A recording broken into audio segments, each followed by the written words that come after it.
कांग्रेस नेता नाना पटोले ने स्थानीय राजनीति में मुंबई कांग्रेस और प्रदेश कांग्रेस की कार्यशैली को अलग अलग बताया। नाना पटोले ने स्पष्ट किया कि मुंबई कांग्रेस की जो भूमिका है उसके तहत हमने मुंबई कांग्रेस और प्रदेश कांग्रेस को अलग अलग कर दिया है। उन्होंने जोर देकर कहा कि स्थानीय स्तर पर नेता कार्यकर्ताओं की सहमति से जो भी फैसला लेंगे उसे स्वीकार किया जाएगा।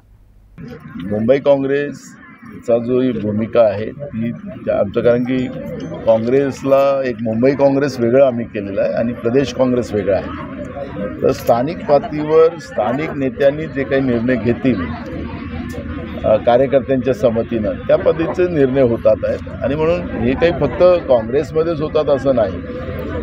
भाजपमध्ये सुद्धा आपण पाहतोय की आता संपूर्ण महाराष्ट्रामध्ये राष्ट्रवादी असेल, शिवसेना असेल, त्या एकमेकांच्या विरोधात भांडतात आहे। त्यामुळे हा विषय आता स्थानिक स्वराज्य संस्थांचा आहे आणि सगळ्याच लोकांनी त्या काळामध्ये जाहीर केलेलं होतं की स्थानिक पातळीवर हे निर्णय होतील आणि स्थानिक पातळीवर जे निर्णय झाले ते आम्हाला सगळ्यांना मान्य आहे।